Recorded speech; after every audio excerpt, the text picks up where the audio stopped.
Les anciens calendriers solaires représentent un aspect fascinant de l'histoire humaine et de l'évolution des cultures. Ces systèmes de mesure du temps, basés sur les cycles solaires, étaient essentiels à la vie quotidienne. Ils permettaient de programmer l'agriculture, de célébrer des rituels et de structurer les événements sociaux. À partir de l'observation des mouvements célestes, les civilisations ont conçu des calendriers reflétant leur environnement, leurs croyances et leurs besoins pratiques. Le calendrier solaire le plus emblématique est celui des anciennes civilisations égyptiennes. Le calendrier égyptien, comportant 365 jours, était divisé en 3 saisons de 4 mois, la crue, la croissance et la récolte, toutes liées au rythme du Nil. Les Égyptiens observaient des constellations, notamment Sirius, annonçant la montée des eaux. Leur calendrier n'était pas seulement un outil de mesure, mais un guide vital pour leur survie. Ce développement révèle l'ingéniosité des Égyptiens dans l'observation des phénomènes naturels. Chez les Mayas, le calendrier solaire connu sous le nom de Ahab se composait de 360 jours, auxquels s'ajoutaient 5 jours supplémentaires considérés comme néfastes. Cette structure cyclique reflétait leur compréhension du cosmos et du cycle de la vie. Les Mayas ont développé des calendriers complexes, incluant le Tzolk'in, un calendrier rituel de 260 jours. Cela démontre une précision remarquable dans le calcul des cycles solaires et lunaires. Les Mayas étaient des astronomes d'une grande précision. Ils savaient prédire les éclipses et observer les mouvements des planètes, montrant ainsi une vision du monde intimement liée à la nature. Une autre culture marquante est celle des Romains, qui ont adopté le calendrier julien, instauré par Jules César en 45 avant Jésus-Christ. Ce calendrier introduisait une année de 365 jours avec un jour supplémentaire tous les 4 ans, afin de compenser l'écart causé par l'année solaire réelle de 365,25 jours. Cette amélioration a marqué un progrès significatif dans la précision des mesures du temps. Cependant, le calendrier julien présentait des limites, entraînant une dérive qui a été résolue plus tard avec l'adoption du calendrier grégorien au XVIe siècle. Le calendrier grégorien, en usage dans la majeure partie du monde aujourd'hui, a affiné encore le calcul du temps.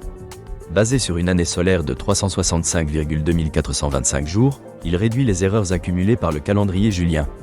Ce changement a permis d'aligner les dates des événements saisonniers, notamment ceux liés à l'agriculture. L'importance des calendriers solaires dépasse leur fonction pratique. Ils véhiculent également des croyances et des valeurs culturelles. Les anciens Égyptiens associaient le cycle solaire aux durées, symbole de renaissance et d'immortalité.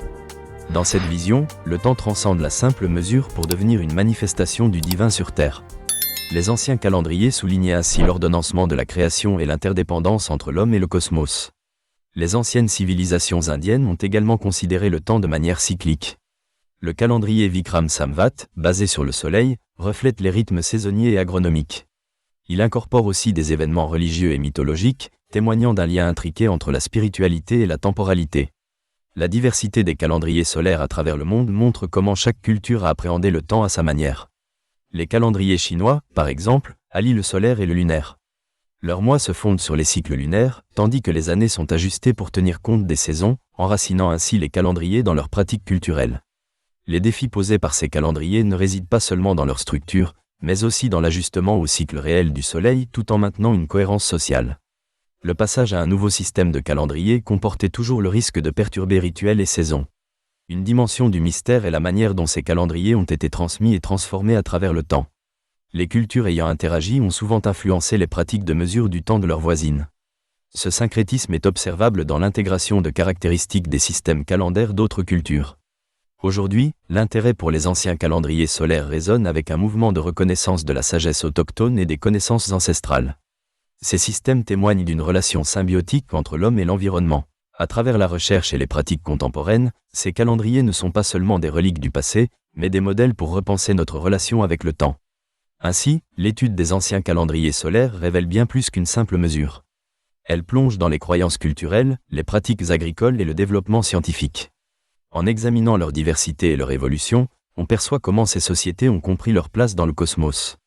Les mystères des anciens calendriers solaires rappellent que le temps est une construction humaine. Chaque culture utilise son propre langage pour exprimer cette notion. À mesure que nous avançons dans l'ère moderne, cette réflexion souligne l'importance de la diversité des perspectives sur le temps et la nécessité d'une harmonie entre technologie et nature. La richesse des histoires que recèlent ces calendriers ouvre la voie à des réflexions contemporaines essentielles sur notre rapport au temps et à l'espace. Cela invite à redéfinir notre compréhension de la tradition et de l'innovation et à envisager des manières d'harmoniser nos vies avec les cycles naturels qui régulent notre existence. La quête des anciens calendriers solaires résonne comme un appel à la conscience collective. Un appel à redécouvrir les harmonies perdues entre l'homme et son environnement, entre le sacré et la quotidienneté.